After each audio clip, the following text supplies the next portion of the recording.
Hello hello hello hello, आ जाओ आ जाओ आ जाओ आ जाओ, बैठ जा बैठ जा बैठ जा बैठ जा, देख लो देख लो देख लो देख लो, पढ़ लो पढ़ लो पढ़ लो पढ़ लो, लाइक करो सब्सक्राइब करो करो मत करो, लेकिन पढ़ लो पढ़ लो पढ़ लो पढ़ लो पढ़ लो, एक बार तो देख लो, एक बार देख लो। उंगलियां बहुत उठेगी, ए सुन लो ना सुन लो, ए सुन लो ना सुन लो। उंगलियां बहुत उठेगी, उंगलियां बहुत उठेगी जब भी तू कदम बढ़ाएगा, उंगलियां बहुत उठेगी जब भी तू कदम बढ़ाएगा, मगर आखिर में ऐ मेरे प्यारे स्टूडेंट, मेहनत के दम पर जीत जाएगा। तो तुम मेहनत के दम पर जीत जाएगा। उंगलियां बहुत उठेगी जब भी तू कदम बढ़ाएगा, मगर आखिर में तू मेहनत करेगा तो मेहनत के दम पर जीत जाएगा। तो आइए, particle nature of electromagnetic radiation, जो स्ट्रक्चर ऑफ एटम का सबसे इंपॉर्टेंट टॉपिक है, प्लैंक्स क्वांटम थ्योरी। इन्होंने 1900 में phenomenon of black body radiation and photoelectric effect, ये दो फेनोमेनन है, ब्लैक बॉडी रेडिएशन और फोटोइलेक्ट्रिक इफेक्ट। ये जो है this theory, Planck's quantum theory इसको बोलते हैं, वो आज further extended by Einstein in 1905। 19 साहब ने इसको एक्सटेंड किया था। Main points of this theory, पहला पॉइंट क्या है? The radiant energy emitted or absorbed not continuously but discontinuously in the form of a small discrete packets of energy, इसी को कहते हैं quanta. Each packet of energy is called quanta, quantum, also called quantum. In case of light, the quantum of energy is called a photon. Light के case में the quantum of energy is called photon. The energy of each quantum is directly proportional to the frequency of the radiation. E directly proportional to nu. E directly proportional to nu. E is equal to h nu. E is equal to h nu. E is equal to h nu. तो ये हम लोग पढ़ रहे हैं, E is equal to h nu. h क्या है? Planck's constant.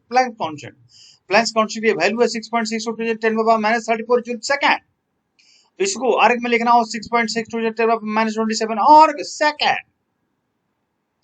देखा next point, the total amount of energy emitted or absorbed by a body will be some whole number quanta, that is energy is quantized, E is equal to nh nu, where n is any integer, n is any integer। तो ये हुआ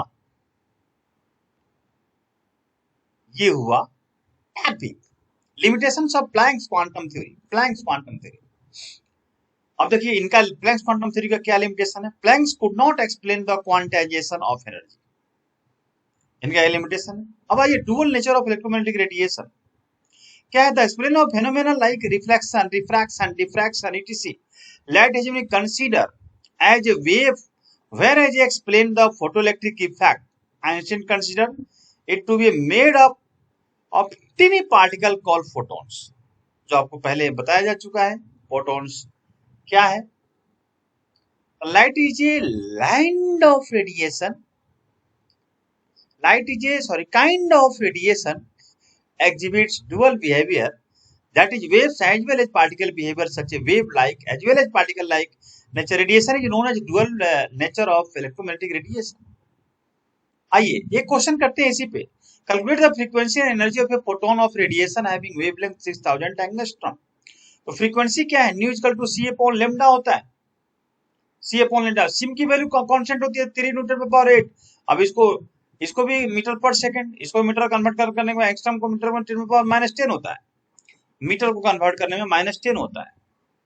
okay, nanometre में नहीं, metre -10 होता है। तो आइए, तो ये आंसर आ गई 5×10⁻14 पर second. Energy of the photon is equal to h nu, तो E की वैल्यू है, और ठीक है, और न्यू की वैल्यू ये निकाल लिया आपने, मल्टीप्लाई कर दीजिए, ये आंसर आ जाएगा joule joule joule joule. Joule में आंसर आ गया, जूल में आंसर आ गया, जूल में आंसर आ गया। ओके ओके, तो आइए नेक्स्ट पॉइंट, नेक्स्ट क्वेश्चन है, what is the work function of the metal whose threshold frequency is इतना पर सेकंड। तो न्यू नॉट की वैल्यू दिया हुआ है क्वेश्चन में, work function W not equal to h nu not, h की वैल्यू कांस्टेंट वैल्यू होती है, और न्यू नॉट दिया हुआ, मल्टीप्लाई कर दीजिए, आंसर निकल गया निकल गया निकल गया निकल गया निकल गया निकल गया, आंसर निकल गया, आंसर निकल गया। नेक्स्ट आइए, the binding energy of electron in a metal is 250 kilojoule per mole. What should be the threshold frequency of the striking photon? तो देखिए बाइंडिंग एनर्जी ऑन मतलब 1 mole of electron 250 kilo joule पर मोल। Binding energy of 1 electron क्या हो गया 250 upon 6.010 right. ये calculation करके ये आ जाएगा किलो जूल में और इसको जूल में कन्वर्ट कर दीजिए 4.15 10 minus 19 joule. Threshold frequency equal to binding energy यानी H nu naught equal to क्या दिया हुआ है 4.15 10 माइनस 19 जूल। तो न्यू नॉट इक्वल टू क्या हो जाएगा इतना बाई एच। एच की वैल्यू ये कांस्टेंट है, ये पर सेकंड आंसर निकल जाएगा, पर सेकंड आंसर निकल जाएगा। तो ये हुई।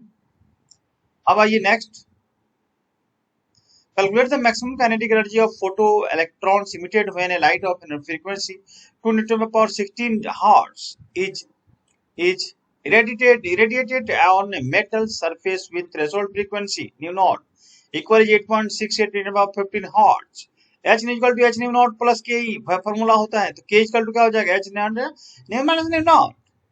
अब k ऑलरेडी न्यू नॉट की वैल्यू दिया हुआ है, न्यू की वैल्यू दिया हुआ है, k निकाल देना है, निकल जाएगी, निकल जाएगी। आंसर आपके सामने एक बार कैलकुलेशन, पेन तो उठाइए, पेन उठा करके कीजिए तो जरूर होगा, नहीं कोई सवाल ही नहीं है, हो जाएगा, करने की कोशिश कीजिए, जरूर होगा। ओके ओके आइए, तो ये हम लोगों ने कुछ क्वेश्चन के साथ देखा, इस क्वेश्चन को देखा, ठीक है। तो राह संघर्ष की जो चलता है वही संसार को बदलता है, राह संघर्ष की जो चलता है वही संसार को बदलता है, जिसने रातों में जंग जीती है सूरज बनकर वही निकलता है। वाह वाह वाह वाह वाह वाह वाह वाह वाह। ये हुई आपकी ये टॉपिक।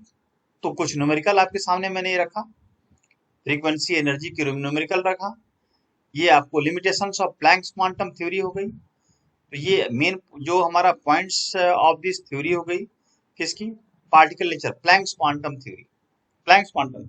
चलिए आज की क्लास यही समाप्त करते हैं। लाइक कीजिएगा, सब्सक्राइब कीजिएगा, फिर ये कंटिन्यू हमारे साथ बने रहिए, बहुत मजा आएगा, मजे के साथ हम लोग पढ़ेंगे, ठीक है। ओके ओके चलिए, कभी टूटते हैं तो कभी बिखरते हैं, कभी टूटते हैं तो कभी बिखरते हैं, सुन लीजिए, कभी टूटते हैं तो कभी बिखरते हैं, कभी टूटते हैं तो कभी बिखरते हैं, विपत्तियों से ही इंसान ज्यादा निखरते हैं। कभी टूटते हैं तो कभी बिखरते हैं, विपत्तियों से ही ज्यादा इंसान निखरते हैं। तो चलिए आज की क्लास यहीं समाप्त करते हैं, फिर अगले क्लास में अगली वीडियो के साथ लेकर आएंगे, तब तक के लिए बाय बाय।